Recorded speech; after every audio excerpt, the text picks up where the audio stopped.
있는 시간을 갖도록 하겠습니다.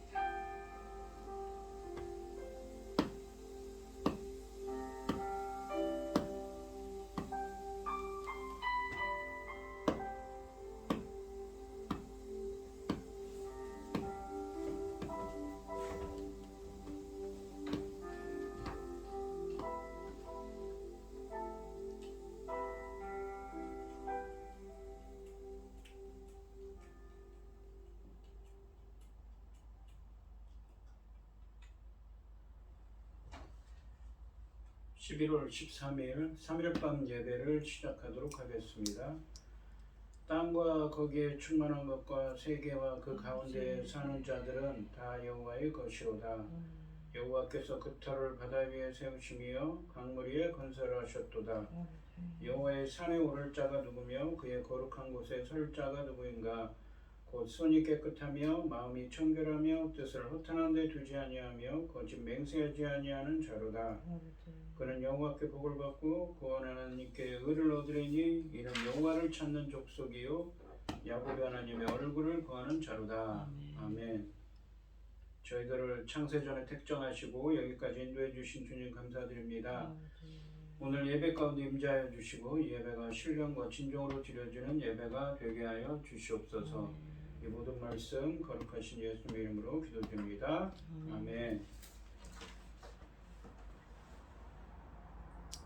사도신경 하시고 신앙 고백하시겠습니다. 전능하사 천지를 만드신 하나님 아버지를 내가 믿사오며 그 외아들 우리 주 예수 그리스도를 믿사오니 이는 성령으로 잉태하사 동정녀 마리아에게 나시고 본디오 빌라도에게 고난을 받으사 십자가에 못 박혀 죽으시고 장사한 지 사흘 만에 죽은 자 가운데서 다시 살아나시며 하늘에 오르사 전능하신 하나님 우편에 앉아 계시다가 저리로서 산자와 죽은 자를 심판하러 오시리라. 성령을 믿사오며 거룩한 공예와 성도가 서로 교통하는 것과 죄를 사하여 주시는 것과 몸이 다시 사는 것과 영원히 사는 것을 믿사옵나이다. 아멘. 찬송가 430장입니다.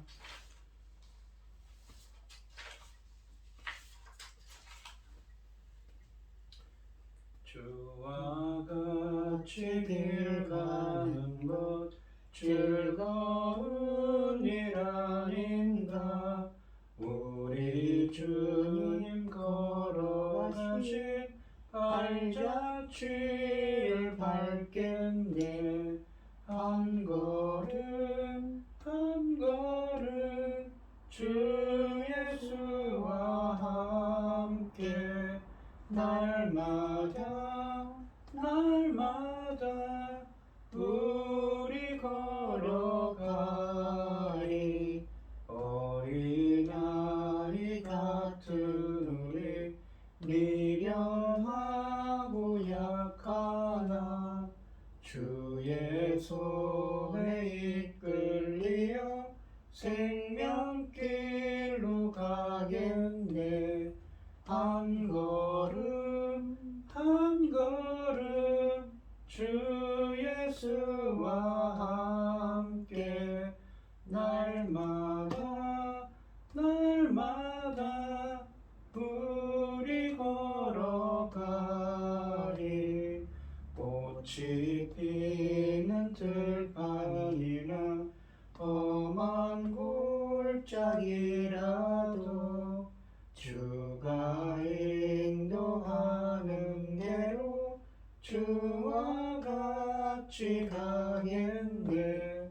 한 걸음 한 걸음 주 예수와 함께 날마다 날마다 우리 걸어가리.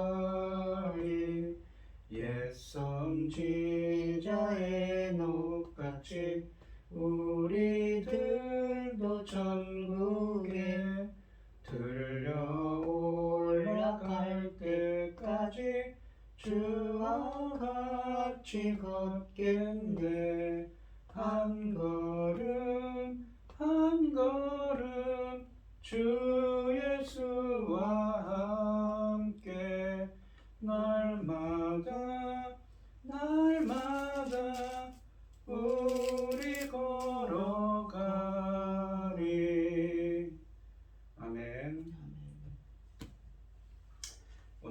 하실 하나님의 말씀은 이사야서 44장 9절로 20절까지 말씀입니다. 이사야서 44장 9절부터 20절까지 말씀입니다. 교독을 하겠습니다. 제가 먼저 읽겠습니다. 우상을 만드는 자는 다 허망하도다. 그들이 원하는 것들은 무익한 것이거늘 그것들의 증인들은 보지도 못하며 알지도 못하니 그러므로 수치를 당하리라. 신상을 만들며 무익한 우상을 부어 만든 자가 누구냐? 보라, 그와 같은 무리들이 다 수치를 당할 것이라.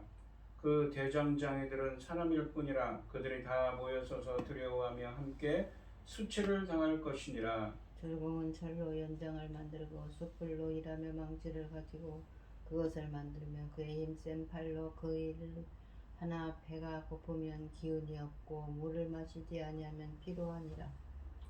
목공은 줄을 들여 재고 붓으로 긋고 대패로 밀고 곡선자로 그어 사람의 아름다움을 따라 사람의 모양을 만들어 집에 두게 하며 그는 자기를 위하여 백향목을 베며 디르사 나무와 상수리 나무를 취하며 숲의 나무들 가운데에서 자기를 위하여 한 나무를 정하며 나무를 심고 비를 맞고 자라게도 하느니라. 이 나무는 사람이 땔감을 삶는 것이거늘 그가 그것을 가지고 자기 몸을 덮게도 하고 불을 피워 떡을 굽기도 하고 신상을 만들어 경배하며 우상을 만들고 그 앞에 엎드리기도 하는구나.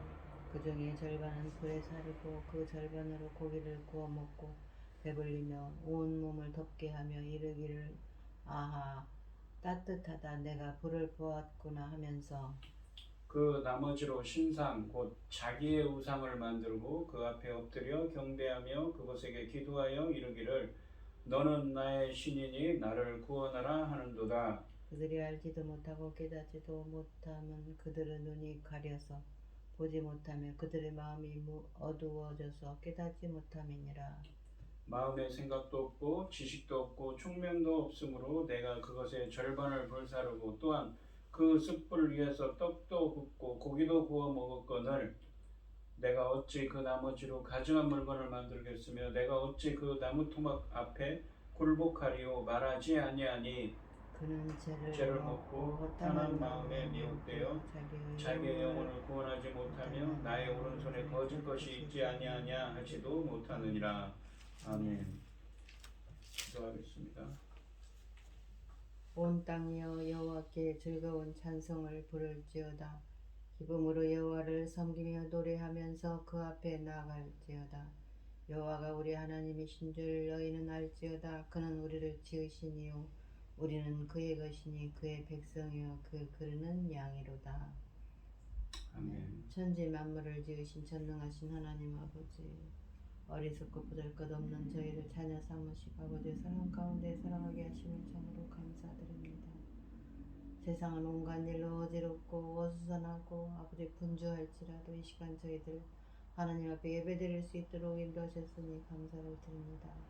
전능하신 하나님 아버지, 저희 나라 대한민국 기억하여 주시옵소서. 전능하신 하나님 아버지, 온 나라 아버지께서 제사장 나라까지 삼으신 이 온 나라가 병들었습니다.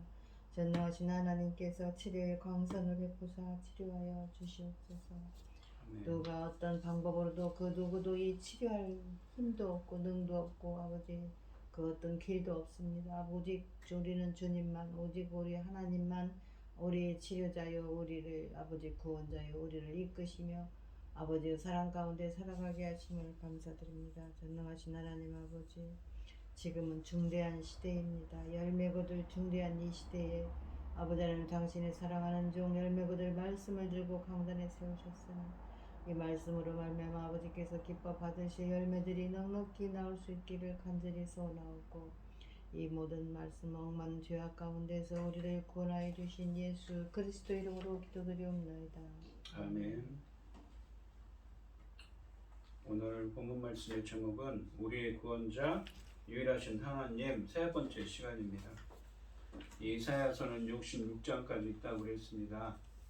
1장부터 39장까지 말씀은 이 주전 약 740년에서 700년경까지, 그러니까 이사야 선지자가 살던 시대를 배경으로 이 예언을 한다면 40장부터 66장까지 말씀은 그로부터 약 140여 년 후에 120여 년 후죠. 120여 년이 지나서 이 남유다가 바벨론의 포로가 되어서 이 포로로 끌려간 이후의 이야기, 586년 이후에 남유다가 멸망을 하고 바벨론의 포로로 끌려간 이후의 이야기를 전제로 그러한 사실을 전제로 이야기를 하고 있습니다. 그러니까 지금 오늘 본문 말씀에서 이 이스라엘 백성들은 어떻습니까? 이 이방에, 그러니까 바벨론의 포로로 끌려간 상태이지요. 지난 말씀에서 보시면 유다 포로 공동체의 두려움은 무엇이었냐면, 죄성을 가진 그들이 시온으로 귀환할지라도 다시 죄를 지어 포로로 끌려갈 수 있다는 두려움이었습니다. 하지만 주님은 성령을 부어주셔서 정의를 행하는 이상적인 하나님의 백성, 하나님의 종으로 만드실 것을 분명히 하셨습니다. 따라서 정의에서 이탈하여 다시 포로로 잡혀가게 될 것이라는 두려움을 떨쳐버릴 것을 촉구했습니다. 오늘 본문 말씀해 보시면, 하지만 사람들은 하나님의 계획을 의지하기보다 자신의 계획을 따르는 우상 때문에 이 우상을 만들고 있습니다. 그러한 속성이 있는 거죠. 하나님의 계획을 따르기보다 자기 생각이 먼저인 것이죠. 그것 때문에 우상을 만들고 우상을 섬깁니다. 그래서 본문에서도 그런 사람들을 우상의 증인이라는 표현을 또 쓰죠. 예전에 나왔던 지난 시간에도 설명했지만, 하나님의 증인은 무엇입니까? 하나님의 이상적인 종, 정의를 행하는 하나님의 백성, 하나님의 종이 돼야 되는데 우상을 만들고 우상에 섬기는 종들이 있다는 것입니다. 그래서 주님은 우상을 만들어가는 숭배하는 것은 어리석고 무익한 것임을 강조하면서 우상을 의지하지 말고 남유다 백성을 제2의 출애굽을 통해 다시 고국으로 돌아오게 하실 것이며, 성령을 부어주셔서 정의를 행하는 이상적인 하나님의 백성, 하나님의 종으로 만드실 하나님의 계획을 의지하라고 말씀하고 계십니다. 9절 말씀을 보시면, 우상을 만드는 자는 다 허망하도다. 그들이 원하는 것들은 다 무익한 것이거늘 그것들의 증인들은 보지도 못하며 알지도 못하니 그러므로 수치를 당하리라 라고 하십니다.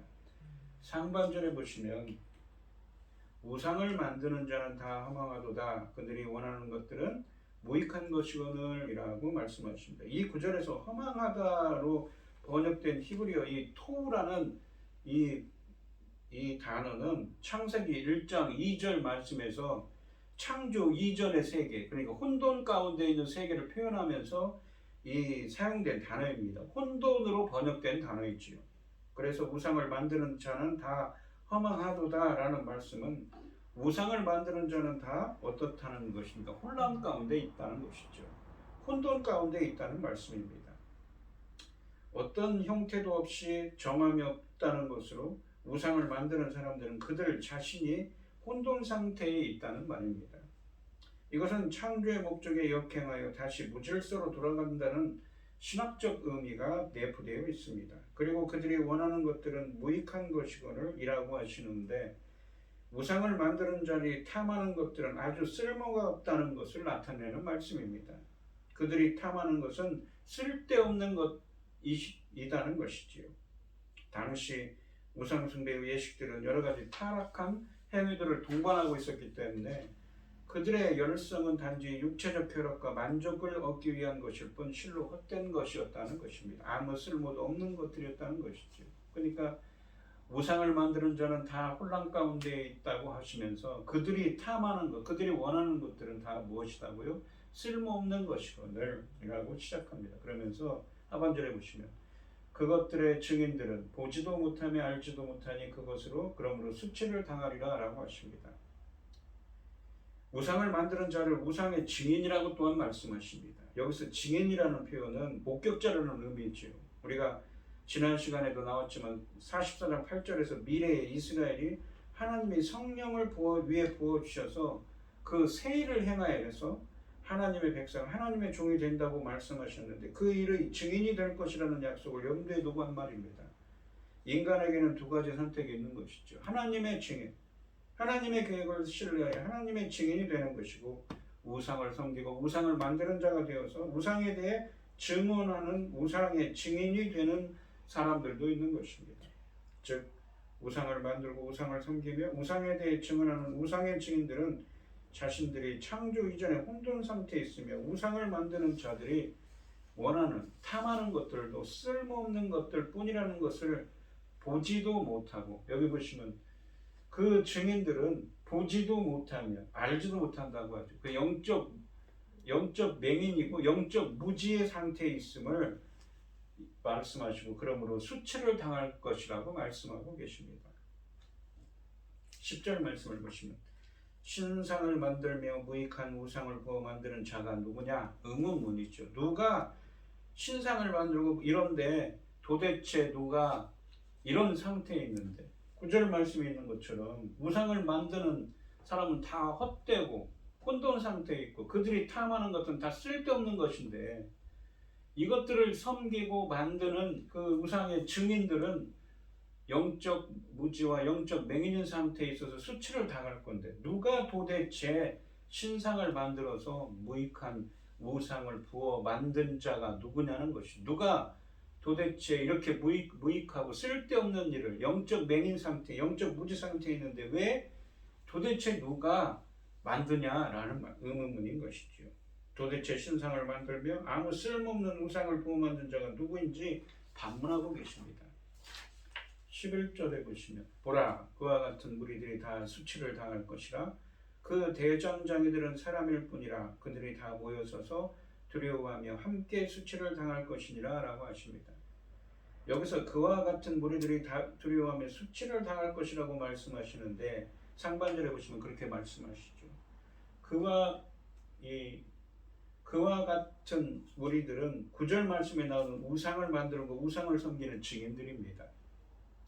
사람이 우상을 만드는 근본 목적은 자신의 이기적인 욕구를, 탐욕을 채우기 위함입니다. 하지만 우상은 결코 욕구를 채워주지 못합니다. 오히려 우상은 그들에게 두려움과 수치를 줄 뿐이라고 말씀하고 계시지요. 그러므로 바벨론 포로 공동체가 하나님의 계획을 신뢰하지 않고 우상을 섬긴다면 두려움과 수치에서 벗어날 수 없음을 말씀하고 계십니다. 보라, 그와 같은 무리들이 다 수치를 당할 것을 다시 반복하고 있는 것이죠. 왜요? 그들은 영적 무지와 영적 맹인의 상태에 있기 때문이죠. 그리고 쓸데없는 것을 쫓아가기 때문인 것입니다. 그 대장장이들은 사람일 뿐이라 그들이 다 모여서서 두려워하며 함께 수치를 당할 것이니라 라고 하반절에 말씀하십니다. 결국 인간이 우상을 섬기는 이유는 미혹된 마음을 가지고 자신의 계획을 추구하여 자신만의 이기적인 욕구를 채워야 하기 때문인 것이지요. 12절부터 17절까지 말씀은 우상 숭배자의 어리석음에 대해 말씀하십니다. 12절에 보시면 철공은 철로 연장을 만들고 숯불로 일하며 망치를 가지고 그것을 만들며, 그러니까 철공이 있는데, 대장간에 철공이 있는데 철로 연장을 만들고 숯불로 일을 하죠. 숯불을 뜨겁게 가열해서 망치를 가지고 연장을 만들죠. 철을 재련을 해서 그의 힘센 팔로 그 일을 하나 배가 고프면 기운이 없고 물을 마시지 아니하면 피로하니라 라고 하십니다. 주님은 대장장이가 철을 다루며 우상을 만드는 작업을 하는 모습으로 이야기를 시작합니다. 철공이 심혈을 기울여 우상을 만듭니다. 그러나 어떠한 신상이 나와도 결국에는 그의 힘센 팔과 숯불, 철, 망치에 의해 생산되는 물건에 불과한 것입니다. 우상을 만들고 나서 그가 먹고 마시며 휴식을 취해야 하는 것은 다른 물건을 만들 때와 같습니다. 초점은 인간이 우상을 만든다는 데 있는 것입니다. 반면에 이스라엘과 여호와의 관계는 어떠한가요? 이스라엘은 여호와를 만드느라 피곤한 적이 없으십니다. 오히려 여호와께서 이스라엘을 만드셨기 때문에 그들이 피곤해야 할 이유가 없으며 그들이 배고프고 목마를 이유가 없습니다. 주님은 대장간에서 성행하는 우상 만들기의 한계점을 지적하고 계십니다. 그러면서 13절부터 17절까지 말씀해서 주님은 목공소의 우상 만들기를 거론하며 목수들의 행위를 아주 강도 높게 비난하고 계십니다. 나무 우상들이 어떻게 만들어지는지 설명하며 그 우상들을 만드는 자들이 이해하기 힘든 논리를 폭로하고 계십니다. 13절과 14절 말씀해 보시면 목공은 줄을 들여 재고, 그러니까 치수를 재야 되죠. 나무를 잘라야 되니까. 붓으로 긋고 대패로 밀고 곡선자로 그어 사람의 아름다움을 따라 사람의 모양을 만들어 집에 두게 하며, 그러니까 나무로 사람의 형상을 따라서 무엇입니까? 우상을 만들죠. 그는 자기를 위하여 백향목을 베며 디르사 나무와 상수리 나무를 취하며 숲의 나무들 가운데서 자기를 위하여 한 나무를 정하며 나무를 심고 비를 맞고 자라게도 하느니라 라고 하시는데, 이 14절 말씀은 원문으로 보시면 약간 다릅니다. 그는 자기를 위하여 백향목을 베를 때라고 해야 됩니다. 그 전에 먼저 디르사 나무, 상수리 나무를 취하고 베어서 취한다는 것이죠. 자기를 위해 그것을 숲의 나무들 가운데 자라게 하며 나무를 심어 비를 통해 성장하게 한다라는 의미입니다. 그러니까 그 우상을 만들기 위한 그 나무를 만들기 위해서 무엇입니까? 가꾸고, 사람이 가꾸는 그 재료가 뭐죠? 사람이 가꾸고 씨를 뿌려서 나무를 심고 비를 통해서 성장하고 가꾸는 것이라는 것이죠. 다른 게 아니라는 것입니다. 그러면서 15절부터 17절까지 말씀은 이 나무는 사람이 땔감을 심는 것이거늘 땔감을 삼는 것이거늘, 그러니까 나무를 베어서 땔감을 삼죠. 그가 그것을 가지고 자기 몸을 덮게도 하고 풀을 피워 떡을 굽기도 하고, 풀을 피워서 보신가 그 보온을 하죠. 뜨겁게도 하고 불을 피워서 떡을 굽기도 하고 신상을 만들어 경배하며 우상을 만들고 그 앞에 엎드리기도 하는구나. 그러니까 우상을 만들 그 나무를 베어서 우리 생활에 필요한 것들을 쓰고 무엇입니까? 음식을 만들기도 하는데 그거 나머지를 가지고 신상을 만들어요. 그 중에 절반은 16절에 보시면 불에 사르고 그 절반으로는 고기를 구워 먹고 배부르며 그 또 몸을 덮게 하여 이르기를 아하 따뜻하다 내가 불을 보았구나 하면서 17절에 보시면 그 나머지로 신상 곧 자기의 우상을 만들고 그 앞에 엎드려 경배하며 그것에게 기도하여 이르기를 너는 나의 신이 나를 구원하라 하는도다. 그러니까 나무를 깎아서 심고 나무를 심고 가꾸고 나무를 베어서 생활에 필요한 것들을 위해서 이 무엇입니까? 목재를 땔감으로 쓰고 그 집안의 보온을 위해서 집안을 따뜻하게 하고 또 그것을 구워가지고 그 열로 가열해서 고기를 굽고 먹고 마시고 하면서 그 나머지를 가지고 우상을 만들고 이거는 우리가 섬기는 신이라고 또 한다는 것이죠. 이 목공이 산에 가서 나무 하나를 자르고 그 나무를 목공소로 가지고 와 일부는 장작 삼아서 요리를 하고 연료로 사용합니다.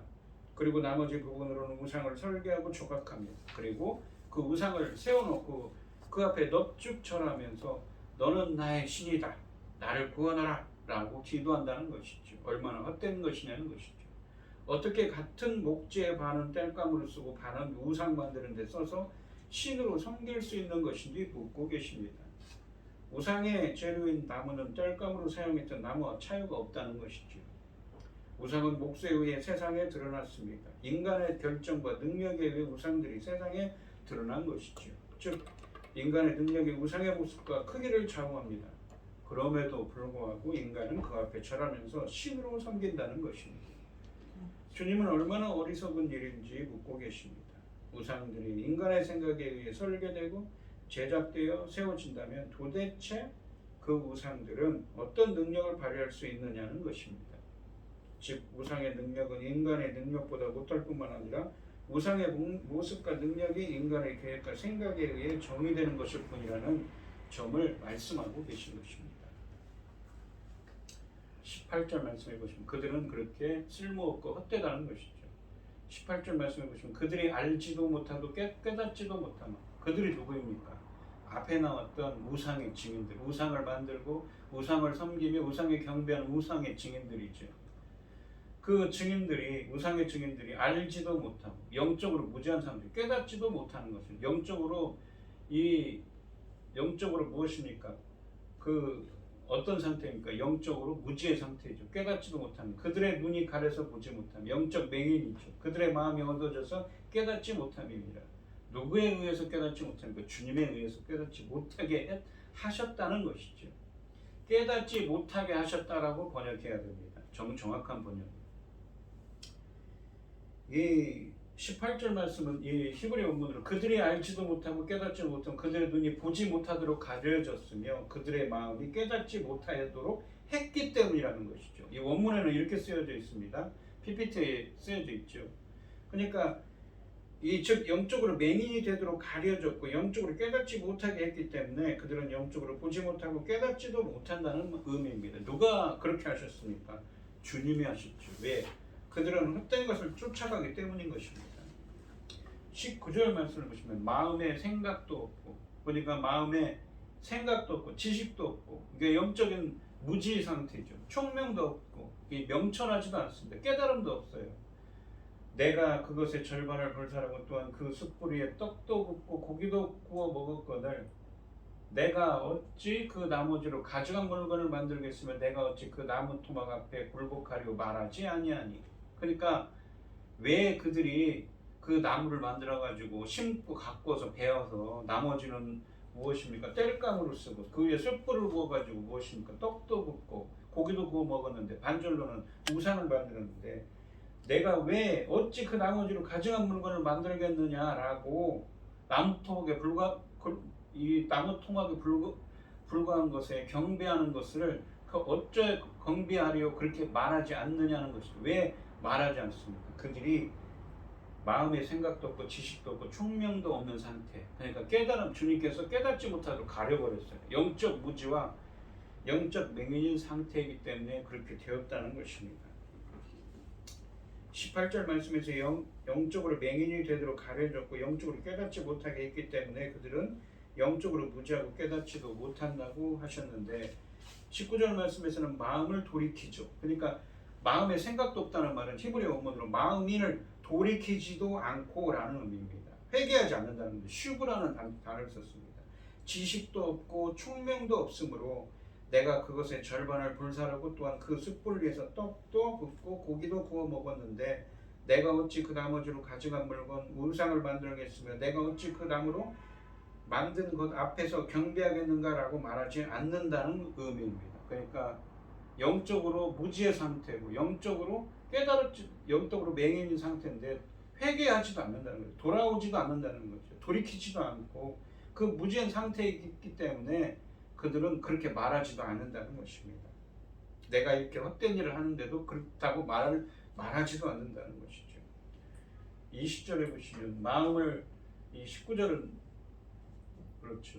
20절에 보시면 그는 죄를 먹고 허탄한 마음에 미혹되어 자기의 영혼을 구원하지 못하며 나의 오른손에 거짓 것이 있지 아니하지도 못하느니라 라고 하십니다. 여기서 죄를 먹는다는 것은 죄는 무엇입니까? 타고 남은 것이니까 얼마나 헛된 것입니까? 무익하고 쓸데없는 행동을 가리키는 표현입니다. 즉 우상 숭배자들은 우상의 증인들이죠. 우상을 만들고 그것들을 숭배하는 우상의 증인들은 그들의 우상 숭배로 어떤 유익을 기대하고 있지만 결국 죄를 먹어서 영영분을 얻으려는 자와 같이 쓸모없는 일을 하고 있다는 말씀입니다. 그리고 허탄한 마음에 미혹되어라는 말씀은 원문으로는 미혹된 마음에 기울어져서를 의미하는 말인데 처음에는 스스로이든 의무에서 온 것이든 작은 착각에서 시작됐지만 그것이 나중에는 스스로가 완전히 속아 넘어가게 되어서 우상에 대해서 확신적인 신앙, 우상을 완전히 믿게 되었다는 것을 의미합니다. 그러니까 미혹된 마음이 기울어졌습니다. 나의 오른손에 거짓 것이 있지 아니하냐라고 말씀은 이 가장 중요한 곳에 불필요한 것을 잡고 있습니다. 오른손에 불필요한 것을 잡고 있음으로 해서 다른 일을 하지 못하는 것을 의미합니다. 헛된 일을 하고 있다는 의미죠. 그래서 20절 말씀은 원문으로는 그는 쓸모없는 행동을 하며 미혹된 마음에 기울어져서 자기 영혼을 구원하지 못하고 나의 오른손에 거짓 것이 있지 아니하냐라고 말하지도 못한다는 것이죠. 왜? 그들의 우상 숭배로 말미암아 하나님께서 영적으로 무지하고 영적 맹인이고 영적 무지한 상태로 눈을 가려버렸어요. 깨달음이 없도록 주님께서 그렇게 가려버렸기 때문에 깨달음을 얻지 못하도록 했기 때문에 그렇게 되었다는 것이죠. 이렇게 말하지도 않는 이런 헛된 일을 하는데도 내가 왜 어찌 그런 일을 하겠냐고 말하지도 않는다는 것입니다. 참 무서운 말씀이죠. 즉 20절 말씀은 자신의 허황된 우상에 매여 있음을 깨닫지 못한다는 것입니다. 하던 일을 멈추고 잠시만 생각해도 이러한 사실을 쉽게 깨달을 수 있을 텐데 그들은 깨닫지 못합니다. 왜 그럴까요?